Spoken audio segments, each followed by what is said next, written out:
اللہ اکبر، اللہ اکبر۔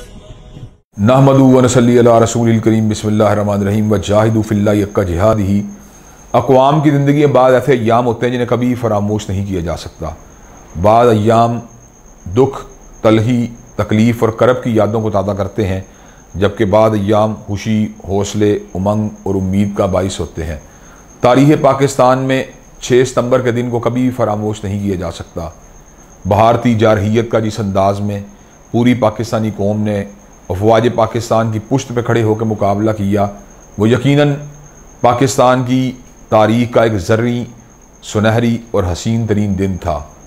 ہندو افواج کو اپنی طاقت پہ ناز تھا، اپنی قوت پہ ناز تھا، اپنی عسکریت پہ ناز تھا، اپنی سائنس اور ٹیکنالوجی کے اعتبار سے ترقی پہ ناز تھا، لیکن اللہ تبارک و تعالیٰ کے فضل و کرم سے پاکستانی قوم کو اللہ تبارک و تعالیٰ کی طرف سے آنے والی غیبی امداد کا پورا یقین تھا۔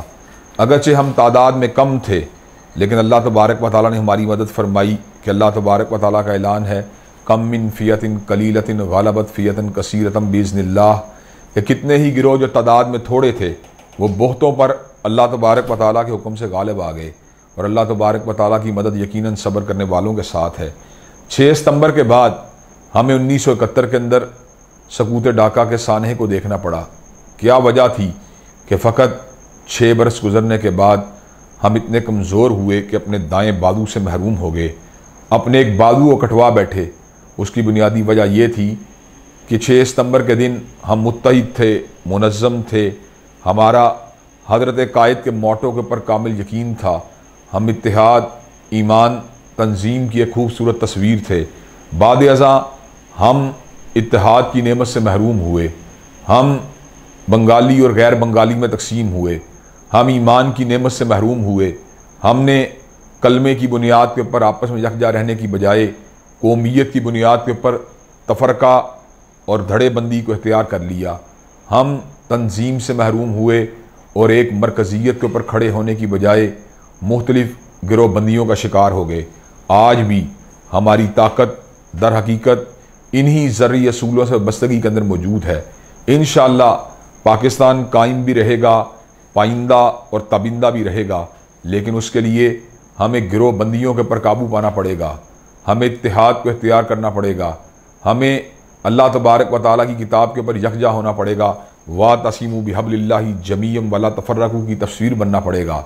ہمیں حقیقی معنوں میں فرقہ بندی سے ہٹ کر قرآن مجید کے اوپر مجتمع ہونا پڑے گا، کتاب و سنت کو اپنا ایک ہدف بنانا پڑے گا، اپنا ایک منشور بنانا پڑے گا، ضابطہ حیات اور دستور العمل بنانا پڑے گا۔ ہمیں ایمان کی بنیاد کے اوپر چھوٹے چھوٹے تعصبات کے اوپر قابو پانا پڑے گا، ہمیں ایک منظم قوم کی حیثیت اختیار کرنا ہوگی۔ اللہ تعالیٰ کے فضل و کرم سے ہمیں جذبہ جہاد کو اپنے سینوں کے اندر پیدا کرنا ہوگا۔ اگر آج ہم ان زرعی اصولوں کو اپنے قلوب و اذہان کے اندر جگہ دے دیں تو انشاءاللہ وہ دن دور نہیں جب کشمیر بھی پاکستان کا حصہ بن جائے گا۔ لیکن افسوس کی بات یہ ہے کہ ہم آج دھڑے بندیوں میں تقسیم ہیں، آج ہم اتحاد، ایمان اور تنظیم کی نعمت سے کوسوں دور ہیں۔ اللہ تبارک و تعالی ہماری حالت کے اوپر رحم فرمائے اور ہمیں ایک طاقتور، منظم اور متحد قوم کی حیثیت سے اپنے جغرافیے کا اور اپنے مملکت کا اور اللہ تبارک و تعالیٰ کی اس نعمت بے پایہ کا اور آزادی کی اس عظیم نعمت کا تحفظ کرنے کی توفیق دے۔ وآخر دعوانا ان الحمدللہ رب العالمین۔ اللہ اکبر، اللہ اکبر۔